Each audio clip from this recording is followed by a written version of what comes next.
A brand for a company is like a reputation for a person. You earn a reputation by trying to do hard things well. I believe you have to be willing to be misunderstood if you're going to innovate. What's dangerous is not to evolve. Life's too short to hang out with people who aren't resourceful. What we need to do is always lean into the future. When the world changes around you and when it changes against you, what used to be a tailwind is now a headwind. You have to lean into that and figure out what to do, because complaining isn't a strategy. What consumerism really is, at its worst, is getting people to buy things that don't actually improve their lives. I think frugality drives innovation, just like other constraints do. One of the only ways to get out of a tight box is to invent your way out. If you don't understand the details of your business, you are going to fail. The best customer service is if the customer doesn't need to call you, doesn't need to talk to you. It just works. We've had 3 big ideas at Amazon that we've stuck with for 18 years, and they're the reason we're successful. Put the customer first. Invent. And be patient. My view is there's no bad time to innovate. Amazon.com strives to be the e-commerce destination where consumers can find and discover anything they want to buy online. Market leadership can translate directly to higher revenue, higher profitability, greater capital velocity, and correspondingly stronger returns on invested capital. It is very difficult to get people to focus on the most important things when you're in boom times. I don't think that you can invent on behalf of customers unless you're willing to think long term, because a lot of invention doesn't work. If you're going to invent, it means you're going to experiment, and if you're going to experiment, you're going to fail, and if you're going to fail, you have to think long term. If you only do things where you know the answer in advance, your company goes away. A company shouldn't get addicted to being shiny, because shiny doesn't last. The special ops guys and the firefighters around the world have this great phrase. They say, "Slow is smooth, and smooth is fast," and that is true.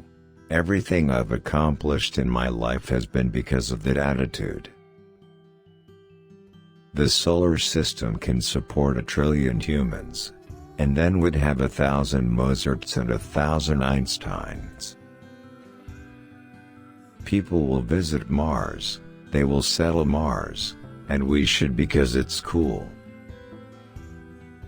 Mediocre theoretical physicists make no progress.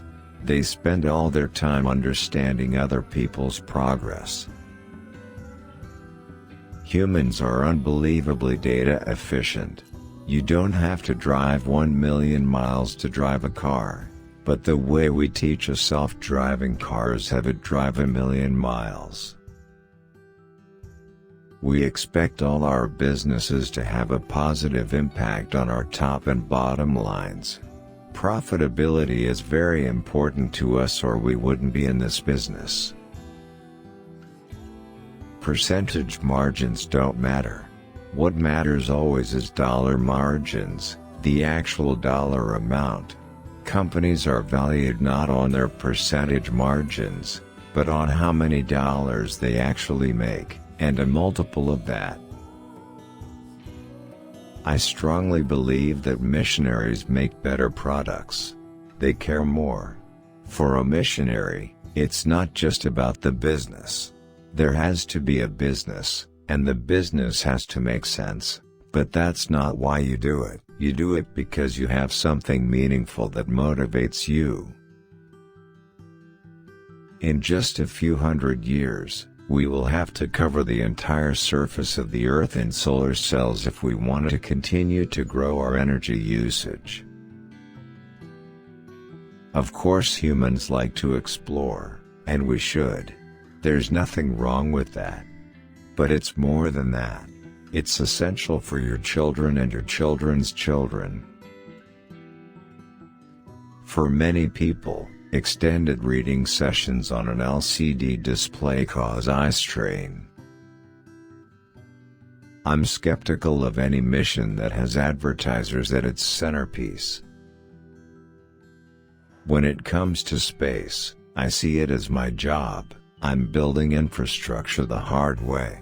I'm using my resources to put in place heavy lifting infrastructure so the next generation of people can have a dynamic, entrepreneurial explosion into space. The human brain is an incredible pattern-matching machine. If you can't tolerate critics, don't do anything new or interesting. We see our customers as invited guests to a party, and we are the hosts. It's our job every day to make every important aspect of the customer experience a little bit better. If you do build a great experience, customers tell each other about that. Word of mouth is very powerful. It's not an experiment if you know it's going to work. If you're competitor focused, you have to wait until there is a competitor doing something. Being customer focused allows you to be more pioneering. There'll always be serendipity involved in discovery. The common question that gets asked in business is, why? That's a good question, but an equally valid question is, why not? There are two ways to extend a business. Take inventory of what you're good at and extend out from your skills. Or determine what your customers need and work backward, even if it requires learning new skills. Kindle is an example of working backward. Our motto at Blue Origin is Great Aim for us either, step by step, ferociously. Great industries are never made from single companies. There is room and space for a lot of winners. The thing that motivates me is a very common form of motivation. And that is, with other folks counting on me, it's so easy to be motivated. Because, resilience, if you think of it in terms of the gold rush, then you'd be pretty depressed right now because the last nugget of gold would be gone. But the good thing is, with innovation, there isn't a last nugget. Every new thing creates two new questions and two new opportunities. Real estate is the key cost of physical retailers. That's why there's the old saw, location, location, location. There are two kinds of companies, those that work to try to charge more and those that work to charge less. We will be the second. Strip malls are history. If your customer base is aging with you, then eventually you are going to become obsolete or irrelevant. You need to be constantly figuring out who are your new customers and what are you doing to stay forever young. A life of stasis would be population control, combined with energy rationing. That is the stasis world that you live in if you stay. And even with improvements in efficiency, you'll still have to ration energy. That, to me, doesn't sound like a very exciting civilization for our grandchildren's grandchildren to live in. The key thing about a book is that you lose yourself in the author's world. No matter what your mission is, have some notion in your head. Forget the model, whether it's government or non-profit or profit. Ask yourself the more important question, Is my mission improving the world? Are you sure about it? Seek to disconfirm that all the time. And if you can, change your mission.